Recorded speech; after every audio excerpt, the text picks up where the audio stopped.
पहले हम लोग संसाधन के बारे में देख रहे थे और उसमें जो है हम लोगों ने वन्य और वन्य जीव संसाधन देख लिया। उसके पहले हम लोगों ने मृदा संसाधन देखा था। सबसे पहले हम लोगों ने मृदा संसाधन देखा था, मृदा के प्रकार देखे थे, किस मृदा में क्या क्या पाई जाती हैं, कौन कौन से तत्व होते हैं, ये सारी चीजें हम लोगों ने देखी हैं। उसके बाद वन एवं वन्य जीव संसाधन, इनके बारे में बड़ी विस्तार से हम लोगों ने देखा। एक एक चीज को हम लोगों ने बहुत बढ़िया से देखा है। वन को कितने प्रकार के वन होते हैं, भारत में कौन कौन से वन कहाँ पाए जाते हैं, कितने प्रकार के पशु होते हैं, कौन कौन से पशु कहाँ पाए जाते हैं, कौन कौन से पशु अभी भी जो है ऐसे जोन में चल रहे हैं कि जल्दी से जल्दी वो समाप्त हो जाएंगे, कौन कौन से पशु आगे तक जिंदा रहेंगे, ये सारी चीजें बहुत बेहतरीन तरीके से इसके पहले वाले वीडियोज में हम लोगों ने क्लियर कर लिया है। यानी 2 चैप्टर भूगोल का आपके एनसीईआरटी का खत्म हो चुका है। हम लोग तीसरा चैप्टर आज स्टार्ट करने वाले हैं और तीसरा चैप्टर में हम लोग देखने वाले हैं जल संसाधन। कहा गया है बच्चों कि जल ही जीवन है। क्या कहा गया है? Water is life, water is life. उसी के बारे में हम लोग पढ़ने वाले। अभी तक आज तक हम लोगों ने जो जल का उपयोग कर रखा है या उपयोग करते हैं बच्चों, तो हम लोग ऐसे उपयोग करते हैं कि जैसे फ्री वाला कोनो चीज है। आपको पता होना चाहिए कि पानी के एक एक बूंद के लिए लोग तरस रहे हैं कहीं कहीं। जीवन में सबसे कोनो चीज है उनसे पूछो तो वो बताते हैं कि क्या है? जल है। वो बताते हैं जल है। आपको अगर प्यास लगी हो, आपको अगर प्यास लगी हो तो हम कोल्ड ड्रिंक देंगे तो आप पिएंगे? ना, नहीं चाहिए। दूध देंगे तो आप पिएंगे? जबकि सब महंगा चीज है। लेकिन जब प्यास लगती है ना, पानी चाहिए होती है ना बच्चों, तो और सब चीज से मन, जैसे आपको जो है तित लगा है तो आप कहेगा कि लो गरम गरम दूध पी लो, तो आप मारिएगा उधर दूध चला जाएगा। नहीं, हमको I want only water, nothing. मुझे केवल और केवल क्या चाहिए? पानी चाहिए। पानी का इतना इंपॉर्टेंट है आपके जीवन में। ठीक है, सांस लेते हैं, सांस आता है, सांस जाता है, कोनो इंपॉर्टेंस है उसका? नहीं इंपॉर्टेंस है। लेकिन नकिया दाबो तो बुझा जाएगा कि तुमको कि हवा का इंपॉर्टेंस कितना है। उसी तरह पानी है। हमारे यहाँ बहुत मात्रा में पानी पाई जाती है, तो हम लोग क्या करते हैं? नहाना होता है, 1 बाल्टी से 10 बाल्टी रख के झड़का लेते ऊपर से। बात तो बुझा रहा है? कुछ मुड़ी पर गिरता है, कुछ नीचे गिरता है, कोनो जो है दिक्कत नहीं है। लेकिन जब पानी का कीमत देना पड़ेगा ना, तब आपको बुझाएगा कि पानी सबसे ज्यादा कीमती होता है। चलिए देखो, पृथ्वी पर, पूरी पृथ्वी पर, पूरे पृथ्वी का 1/3 यानी 1/3 जल से घिरा हुआ है। हमारी पृथ्वी 1/3 पृथ्वी जल से घिरी हुई है। लेकिन सबसे आश्चर्यजनक बात यह है कि कई क्षेत्र जल के लिए तड़प रहे हैं। जल के एक एक बूंद के लिए क्या हो रहे हैं? अब पूछोगे कि सर 1/3 भाग जो है जल से जो है घिरा हुआ है और आप कहते हैं कि जो है जल उपलब्ध ही नहीं है, ऐसा कैसे है? तो बाबू, समुद्र का जो जल होता है वो पीने लायक नहीं होता है। समुद्र का जल पीने लायक क्यों नहीं होता है? क्योंकि वह लवणीय होता है। क्या होता है? लवणीय होता है। उसमें लवण की मात्रा क्या होती है? ज्यादा होती है। उसमें लवण की मात्रा क्या होती है? लवण मतलब क्या होता है? नमक, साल्ट। क्या होता है बाबू? और साल्ट की मात्रा अधिक होने के कारण समुद्र का जल पीने लायक नहीं होता है। तो उस जल का क्या फायदा जिसको हम पी ही नहीं सकते हैं। तो इसलिए जल की कमी है, बहुत ज्यादा कमी है। ठीक है ना? पृथ्वी पर अलवणीय जल जिसमें साल्ट नहीं है, उसकी बहुत कमी है। और वह 2 प्रकार से पाए जाते हैं। सतही अपवाह, जो सतह पे हो, जो कौन सी होगा? सतह पे, जैसे तालाब का जल, मीठे झील का जल, नदी का जल, ये सारे जल पीने योग्य हैं। इसको आप शुद्ध करके क्या कर सकते हैं? पी सकते हैं। इसको बोलते हैं सतही जल। क्या बोलते हैं बाबू? बोलिए, क्या बोलते हैं? सतही जल। क्या बोलते हैं इसको? सतही जल क्या होता है? जो सतह पर पाया जाता है, जो सतह पे पाया जाता है। देखिए मेरे साथ बोलिए, जो समझ में आए वो बोलिए। दिमाग में पढ़ाई के अलावा अगर इस समय आपके कुछ चल रहा है तो मेरी कोई भी बात आपको टच नहीं कर सकती है। और जब लिखने जाएंगे आप वहां कुछ नहीं लिख पाएंगे। अतः दिमाग से सारी चीजों को निकाल दीजिए और मेरी जो भी बातें हैं उसको दिमाग तक जाने दीजिए, कुछ मत सोचिए। ठीक है? चलिए देखते हैं। यह सतही अफवाह, सतही अफवाह क्या होता है? जो पृथ्वी पर जल बहता है, जो पृथ्वी पर जल उपलब्ध होता है, उसी को हम सतही क्या कहते हैं? अफवाह कहते हैं। जैसे नदी का जल, तालाब का जल, झील का जल, ठीक है, नहर वाला जल, जितने भी जल हैं जो सतह पर हैं, उस सभी को हम क्या कहते हैं? सतही जल, सतही अफवाह कहते हैं या सतही जल कहते हैं। क्लियर हुआ ना बाबू? अब सतही जल का उपयोग आप कर सकते हो लिखने में, आंसर राइटिंग में, ठीक है ना। उसके बाद भौम जल स्रोत। ये भौम जल स्रोत क्या होता है? पृथ्वी के नीचे की जल, पृथ्वी के नीचे की जल को हम क्या बोलते हैं बताइए? भौम जल स्रोत। भौम जल स्रोत क्या है? पृथ्वी के नीचे का जल। तो पीने योग्य होता है ना, जो हमारा चापाकल है, जो हमारा कल है, उससे हम लोग नीचे वाला जल निकालते हैं, उसी जल को ना हम पीते हैं। तो यहाँ पे देखिए दो प्रकार के अलवणीय जल आपको मिलेंगे, सतही अपवाह और भौम जल स्रोत। समझ में आ रहा है ना सबको? समझ में आ रहा है? चलिए आगे बढ़ते हैं। यह जल जो है नवीकरण योग्य संसाधन है। नवीकरण योग्य संसाधन मतलब बताया गया है सारा चीज, बताइए। नवीकरण योग्य संसाधन क्या है? जिसकी पुनः पूर्ति हो जाए, तो जल की पुनः पूर्ति भी होती है, लेकिन इसके बावजूद भी जल की कमी रहती है। इसके बावजूद भी देखिए पुनर्भरण जलीय चक्र, ठीक है ना। जैसे आप पानी नीचे गिराओगे, सूरज का प्रकाश पड़ेगा, वाष्प बनेगा, बादल बनेगी, फिर बारिश होगा, तो ये चक्र क्या होते रहता है? चलते रहता है पुनः, और यह पुनर्भरण जलीय चक्र इसको हम बोलते हैं। इसके बावजूद भी जल की क्या है? इन सब के बावजूद भी क्या है? अरे बोलिए, इस सब के बावजूद भी हाँ जल की कमी है। और कहा जा रहा है कि 2025 तक 25 करोड़ लोग, कितने करोड़ लोग? 25 करोड़। हाँ 25 करोड़ लोग जो है नितांत जल की कमी महसूस करेंगे। इतने करोड़ लोगों को जल की कमी महसूस होगी। कब तक? ये 2000 क्या है? 23, 2 साल के बाद 25 करोड़ लोग जल के बूंद बूंद के लिए तरसेंगे। इतना जो है इम्पोर्टेंट है। चलिए यहाँ पे जल दुर्लभता। दुर्लभता का अर्थ क्या होता है बाबू? दुर्लभता मतलब क्या होता है? कोई भी चीज न मिलना जल्दी से, कोई भी चीज न मिलना जल्दी से क्या होता है? दुर्लभता होता है। क्या होता है? दुर्लभता होता है। तो जल दुर्लभता और जल संरक्षण एवं प्रबंधन की आवश्यकता है कि नहीं है कि नहीं है? क्यों है बाबू? क्योंकि ये सारा चीज तो आप लोग देख ही रहे हैं। अब आपको डर भी लग रहा होगा कि 2025 तक 25 करोड़ लोग जल के लिए तरसने वाले हैं। आज जब ये सारा चीज है तो कुछ ना कुछ तो करना पड़ेगा, है कि नहीं? जब हम लोग सोचते हैं कि बरसात के मौसम में बारिश आने वाली है तो अपना घर और छवा हुआ लेते हैं कि नहीं लेते हैं? घर और फिट फाट कर लेते हैं। क्यों? क्योंकि बारिश आएगी तो चूने लगेगा घर।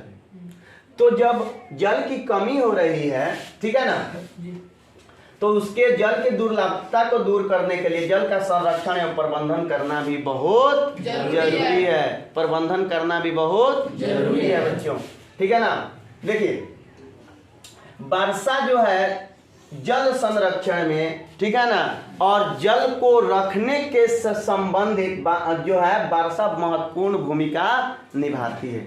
जल किस क्षेत्र में कितना होगा, किस समय कितना होगा, उसमें वर्षा जो है महत्वपूर्ण भूमिका निभाती। जैसे हमारे यहाँ मानसून स्टार्ट होगा जून जुलाई में, तो मानसून में बारिश होती है हमारे यहाँ जून जुलाई अगस्त। तो हम लोग उस समय जल को क्या कर सकते हैं? रोक सकते हैं। तालाब बना करके बहुत क्षेत्र ऐसे हैं जहाँ पे घर के ऊपर जो है पूरा छतें घेर दिया जाता है, ठीक है, उसमें पानी जमा हो जाता है। उस पानी का प्रयोग कई डिजाइन से किया जाता है, ठीक है ना।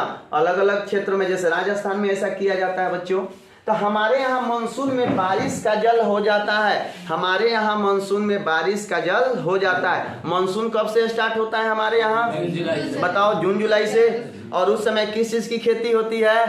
धान की। धान को रबी बोलते हैं आके खरीफ बोलते हैं? अरे खरीफ बोलते हैं ना, क्या बोलते हैं उसको? और रबी क्या होता है? गेहूं वगैरह। ठीक है, चलिए। तो खरीफ फसल जो है जून जुलाई अगस्त में बोया जाता है, नवंबर दिसंबर में काट लिया जाता है। नवंबर दिसंबर में रबी बोया जाता है और अप्रैल मार्च अप्रैल मई में इसको काट लिया जाता है कि नहीं है। ये सारी प्रश्न भी आपसे पूछी जाएंगी, ठीक है ना। चलिए, वर्षा जो है समय और स्थान पे डिपेंड करता है, और जहाँ पे हो रही है, जिस समय हो रही है, जल को हम लोग रोक सकते हैं वहाँ पे। स्थान भी जो है निश्चित होता है। राजस्थान में वर्षा बहुत कम होती है, तो वह स्थान मरुस्थल के, बहुत सारी चीजें मरुस्थल के रूप में वहाँ पे परिणित हो गई हैं, ठीक है ना। अति शोषण देखिए बाबू, जल का अति शोषण यानी ज्यादा से ज्यादा प्रयोग। कपड़ा खींचना है तो एक बार सर्फ में खींचेंगे, एक बार एगो पानी में धोएंगे, वो फेंक देंगे, फिर एक बार और पानी निकालेंगे।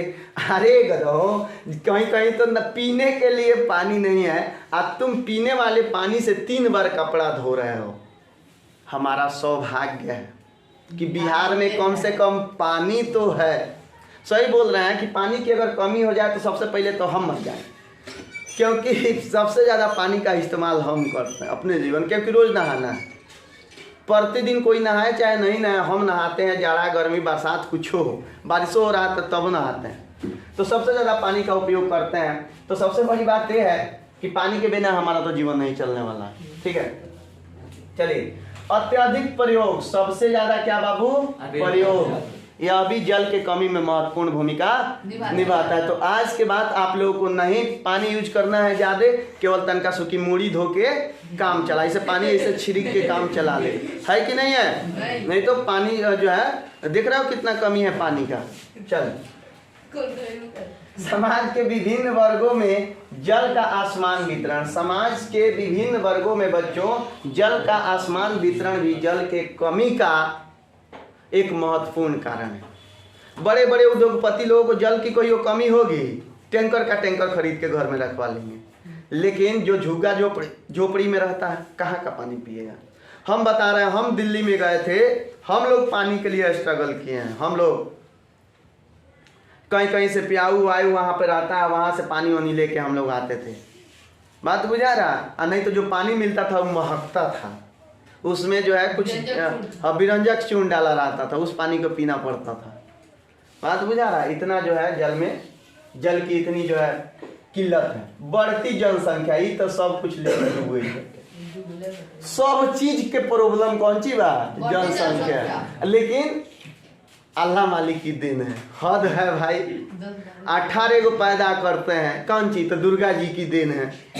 अब दुर्गा जी आएंगी सारा चीज करने, कि अल्लाह मालिक आएंगे सारा चीज करने। 18 को पैदा कर लिए, कोनो पंचर साट रहा है, कोनो कूड़ा कचरा बीन रहा है, कोनो बम बांध रहा है कि बम कैसे बनाया जाता है वो सीख रहा है, कोनो चाकू लेके चौराहा पर रात में बैठा है कि आ जाओ उधर से बताते हैं।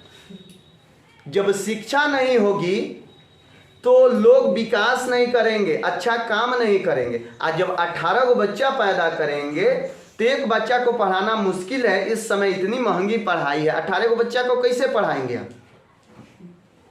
बात समझ रहे हैं? आप लोग भी इस समय पढ़ रहे हो, 200-250 रुपया पैसा देने में कितना तकलीफ हो रही है आप लोगों को। अगर पढ़ लिख के कोनो बढ़िया आदमी आप नहीं बनोगे, ज़्यादा पैसा नहीं कमाओगे, तो बच्चों को कैसे पढ़ाओगे?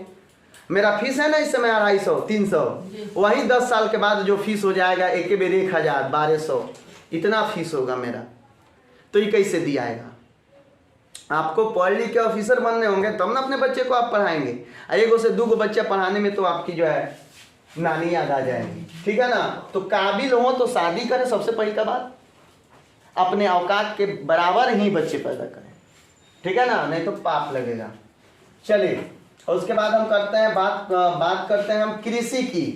किस चीज के? जनसंख्या बुझा गया ना, जनसंख्या किस तरह जो हर एक पेड़ के कटाई में भी जनसंख्या, पानी के किल्लत में भी जनसंख्या, मृदा के विनाश में भी जनसंख्या। बात तो बुझा रहा है? बुझा थोड़ी रहा है लोगों को, वो तो ईश्वर की देन हो जा रहा है। कृषि, सिंचित कृषि। देखिए, हमारे यहाँ बारिश भी ना हो तब भी हम कृषि कर लेते हैं। हमारे यहाँ बारिश भी ना हो तब भी हम क्या कर लेते हैं? कृषि कर लेते हैं। कैसे कृषि कर लेते हैं बच्चों? क्योंकि हमारे यहाँ पंपिंग सेट है। क्या है? नल है नीचे वाला, और उसमें से पनिया निकाल के ढके खेत में उड़ेल देते हैं। तो कहाँ से आता है वो? नीचे बाबूजी रखे हैं का? कम होगा कि नहीं होगा? नीचे वाला भौम जल स्तर कम होगा कि नहीं होगा? होगा ना। तो उसका भरपाई कौन करेगा? तुम तो अपने खेत पटा के ऊँख उपजा लिए। अब यही काम करोगे, कहीं ज्यादा कम हो गया तब उसके बाद जो है तुम्हारा पंपिंग सेट भी खाली धुआं फेंकेगा, पानी नहीं फेंकेगा। बात बुझा रहा है ना? तो इस सिंचित कृषि भी जल के अति शोषण का क्या है? कारण है। जल के अति शोषण का क्या है बाबू? कारण है, जिससे जल की क्या हो रही है? जिससे जल की क्या हो रही है? समझ में आ रहा है ना बात? सबको बुझा रहा है ना कि सिंचित कृषि यानी जो कृषि जिसमें सिंचाई के लिए और सब चीज का यूज किया जाता है, पंपिंग सेट वगैरह, ये सारी चीजें जब यूज की जाती हैं तो उसको सिंचित कृषि बोलते हैं। और यह भी जल के कमी का एक महत्वपूर्ण कारण। शुष्क कृषि पर हमको ध्यान देना चाहिए। वैसे वैसे फसल जिसको पानी की कम जरूरत होती है, वैसे वैसे फसल जिनको पानी की कम जरूरत होती है, वैसे फसल का हमको क्या करना होगा? प्रयोग करना होगा, जहाँ पे हम पानी का कम प्रयोग। और ऐसे कृषि को हम बोलते हैं शुष्क कृषि। क्या बोलते हैं बाबू? सो क्या है सबका उधर? अरे दिन हो गए, दिन में नहीं सोते हैं बाबू। ठीक है, यहाँ पे देखिए इसको क्या बोलते हैं? क्या बोलते हैं? क्या है शुष्क कृषि? वैसे पौधों का इस्तेमाल करना जिसमें पानी की कम जरूरत होती है। पानी की बुझा रहा है ना? चलो, सिंचाई मतलब समझते हो? पौधों में जो फसल है उसमें पानी पटाने को हम क्या बोलते हैं? सिंचाई कहते हैं। ठीक है ना? तो भौम जल, इससे भौम जल स्तर में क्या हो रही है बाबू? इससे भौम जल स्तर में क्या हो रही है? भौम जल स्तर में भौम जल क्या है? पृथ्वी के नीचे पाए जाने वाले जल को हम क्या बोलते हैं? बुझा रहा है ना? चलो, औद्योगिकरण क्या बउआ? उसके बाद बोलो, फिर से बोलो, औद्योगिकरण, फिर से बोलो, क्या है? देखो, जैसे भटैया एक गांव है, भटैया शहर बन जाएगा, पता है कब? जब 10 गो बसाने वाला फैक्ट्री बैठ जाए इसमें, जैसे बसाता है ना फैक्ट्री लोरिया मिल, वैसा कई गो फैक्ट्री यहाँ पे बैठ जाए, अलग अलग चीजों का उत्पादन हो जाए। जैसे लोरिया मिल में गन्ने के रस से चीनी बनाई जाती है, वैसा यहाँ पे रॉ मटेरियल जैसे सीमेंट का चूर्ण लिया करके सीमेंट का पैकिंग होने लगे यहाँ, और सारी फैक्ट्रियाँ इधर बैठ जाए तो पर्यावरण प्रदूषित, यहाँ पे होने वाला जल प्रदूषित, लोग जो है चैन से 1 घंटा बैठेंगे, ये सारी चीजें जब माहौल ऐसा उत्पन्न हो जाएगा भटैया गांव में, तो हो जाएगा उस शहर। क्या हो जाएगा? शहर में बढ़िया सांस लेने के लिए तरस जाओगे। जब हवा आएगा ना तो धुआं धूल सब लेके आएगा, इसी को शहर कहते हैं। ठीक है ना? तो गांव किस चीज में बदल रहे हैं? अब धीरे धीरे शहर में औद्योगिकरण हो रहा है, गांवों का शहरीकरण हो रहा है, और शहरीकरण बहुत तेजी से हो रहा है, जिसमें फैक्ट्री लगाई जाती हैं, और फैक्ट्री में गंदे जल होते हैं जिसको नदी के पानी में बहाया जाता है, और नदी का पानी भी उससे क्या हो जाता है? प्रदूषित हो जाता है, दूषित हो जाता है। गंदा को सुंदर वर्ड्स में आप प्रदूषण लिख सकते हैं, प्रदूषित लिख सकते हैं, है कि नहीं है? केवल समझना ही नहीं है बल्कि आंसर में लिखना भी है आपको। ये सारी चीजें अगर इतना बढ़िया से आप समझो कि इस चीजों के बारे में आपको अगर लिखने को आए तो अच्छे अच्छे शब्दों का यूज करके उसको आप लोग क्या करो? लिख लो। चलो, बहुराष्ट्रीय कंपनियां, इंटरनेशनल कंपनीज, इंटरनेशनल फैक्ट्रीज क्या होते हैं? जो एक ही देश में नहीं बल्कि अलग अलग देशों में भी जिनकी शाखा हो, प्रशाखा हो, ब्रांच हो, ऐसे कंपनियों को हम बोलते हैं बच्चों बहुराष्ट्रीय कंपनियां। क्या बोलते हैं उनको? बोलो बोलो, इंटरनेशनल फैक्ट्रीज। ठीक है ना? तो इंटरनेशनल फैक्ट्री जो होती हैं वह अलवणीय जल जिसको हम पी सकते हैं उस पर दबाव बना रही हैं। क्या बना रही हैं? दबाव। क्या बना रही हैं? किस पर? अलवणीय जल पे, यानी पीने योग्य जल पे बहुराष्ट्रीय कंपनियां क्या कर रही हैं? पानी मिलता है, रेल नीर, उसके बाद कीन ले, उसके बाद बेच ले, ये सब आता है ना जी? आता है कि नहीं आता है? बोतल में भर के। बिस्लेरी, बिस्लेरी तो मुखिया जी का कुत्ता पीता है, ऐसा है का? नहीं, कोई भी पी लेता है बिस्लेरी। हाँ, मुखिया जी का कुत्ता भी पिएगा, क्योंकि मुखिया जी के पास पैसे की कमी, यहाँ तो नल का पानी सही से नहीं मिल रहा है। बात बुझा रहे। गांव में जो है उधर उत्तरवारी टोला यूपी, उधर वो जल की कमी है। ठीक है, यहाँ 20 लेरी का तो नामो नहीं जानता होगा कौन, 30 लेरी 40 लेरी जानता होगा। चलो देखो इधर, यहाँ पे देखते हैं बहुराष्ट्रीय कंपनियां। क्या बाबू? बहुराष्ट्रीय कंपनियां बोतल में भर भर के जल बेचने के चक्कर में है। तो जा रहा है, और इससे जो है ऑल लवणीय जल पे भी जो है बहुत बड़ा दबाव पड़ा। अभी क्या करती हैं पता है? ये जलवा है, ये जलवा को थोड़ा सा पाउडर वाउडर लगा के साफ सुथरा कर, एकदम साफ लगेगा, बोतल में भर देगा सब। और बाबू साहब लोग टाई हुई पहन के, हम ये सब पानी नहीं पीते हैं, बोतल वाला ला। तो जो फटा कपड़ा रहेगा, हाँ तू पिए, मतलब 20 रुपया नहीं के कहा है, हमरो लगे लिया, बात बुझाता। तो इसके कारण जो है बोतल वाला जल खूब बेचारा, बात बुझा रहा है। देखो कितना बड़का आदमी है कि पानी उधर नल वाला है नहीं पी रहा है, बोतल खरीद के पी रहा है। धन्य हो, धन्य है आप लोग। ठीक है, आप लोगों की सोच, मैंने पानी हर जगह उपलब्ध है, बिहार में तो खास कर, और वो भी बिहार में धड़ल्ले से पानी बेचा रहा है। का तो देखी ना, हमरा जौन बाटे पेट में है बीमारी, वही से डॉक्टर कहले बाकी है सब पानी ना पिए। अरे पहले ही से सारा चीज अगर गांव वाला यूज भई रही तो पेट में वो खराबी ना भई रहे। यहाँ तो बैठल बानी पलंग पर, सुतल बानी, नौकरानी आई घर के सारा काम कर दिलक। ठीक बा, बर्तन बढ़िया, चूल्हा चौकी सब, अपने उठनी 4 गो रोटी खींच देनी, फिर सुत गई। ब्लड प्रेशर, डायबिटीज, ठीक बा, हार्ट अटैक, मेंटल डिप्रेशन, ये सब केकरा हो? ये दिन भर सुतो रहता ओकरा न होई। अब बताओ, मेरे जैसे इंसान को जो दिन रात बोलते रहता है, क्या होगा उसको? हाँ, सर्दी भी आया गाया जा भी रहा है, बुखार आया गाया जा भी रहा है, लेकिन कभी क्लास बंद रहा, अभी आवाज़ सही से नहीं निकल रही है, फिर भी क्लास चल रहा है। कल इसको मजबूरी में ठीक होना है, हो ही जाना है। तो आप अपने कार्य को बढ़िया से, सही तरीके से, प्रोफेशनल तरीके से आप करोगे तो आपका भी हेल्थ कहियो डाउन नहीं होगा। लेकिन सोएंगे, काम सही से नहीं करेंगे, सोमवार के दिन छुट्टी रहती है, उस दिन तनका सो लेते हैं तो समझो शाम तक बुखार की तरह हो जाता है। बात बुझा रहा है? चलो, तो ये बहुराष्ट्रीय कंपनियां, इस सारी चीजों के बारे में आप लोगों ने जान लिया। इनके कारण अलवणीय जल पर भी काफी दबाव हो रहा है। कैसे हो रहा है ये भी आप लोगों को पता है, ठीक है ना? जल विद्युत समझते हैं? जल विद्युत क्या होता है बाबू? क्या होता है जल विद्युत, बताओ? जल से विद्युत, हाँ, जल से विद्युत खींच के नहीं निकाला जाता है। जैसे पानी बह रही है, उस पे हम क्या लगा देते हैं? टरबाइन लगा देते हैं, और टरबाइन मोटर को नचाता है, और मोटर से क्या होती है? बिजली उत्पन्न होती है बच्चों। तो उसको हम बोलते हैं जल विद्युत। क्या बोलते हैं बताओ? क्या बोलते हैं? समझ में आया जल विद्युत क्या है?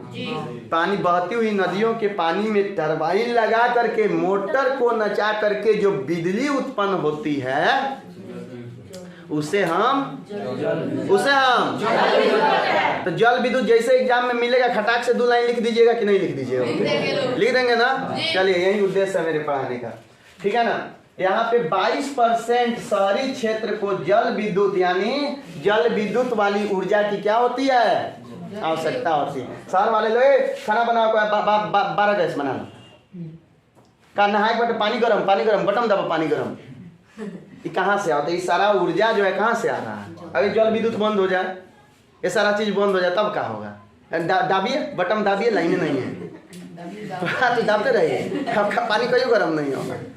ऐसे अगर जो है अकाल पड़ जाए ना, तो सबसे पहले शहर वाले लोग मरेंगे। सबसे पहले, जैसे कोरोना आया था ना, मरे थे ना शहर वाले लोग, उसी तरह अकाल आएगा तो सबसे पहले शहर वाले मरेंगे। बात बुझा रहा है? गांव वाले सबसे पहले नहीं मरेंगे। गांव वालों को तो कोरोना देख के 3-4 दिन डराएगा। कितना लोग प्रचार कर देगा, सुर्ती खा लेने से कोरोना भाग जाता है। ऐसे हो जाता है। नलकूप देखो, हमारे यहाँ तो कल पे पानी मिलता है, लेकिन शहरों में घरे घरे जल नलकूप बैठा दिया गया, टोटी ऐठो पानी। बात बुझा रहा? वो लोग और ही आन करके रखा है शहर वाला लोग, ठीक है ना? पैसा के बदौलत हो रहा है, ठीक है ना? नहीं बोले थे कि 5% शहर वाले लोग 25% गांव वाले लोगों के बराबर का हक का संसाधन मार देते हैं, दाव मार देते हैं। 5% शहर वाले लोग 25% गांव वाले लोगों के संसाधन का हक मार देते हैं। ये जमीन में जो कोयला है, जमीन में जो पेट्रोलियम है, जमीन में जो एक गैस है, इस पर बड़े बड़े उद्योगपतियों का हक है। उनके बाप का है का, मैं पूछ रहा हूं। उनके बाबा जी लिखवा के रजिस्ट्री करा के गए थे? नहीं, हम लोगों का है, लेकिन हम लोग यूज नहीं कर पा रहे हैं। क्यों नहीं कर पा रहे हैं? क्योंकि संसाधनों का बढ़िया से वितरण नहीं है। वही तो मैंने लिखवाया ना यहाँ पे, समाज के विभिन्न वर्गों में जल का असमान वितरण, यहाँ जल की बात हो रही है।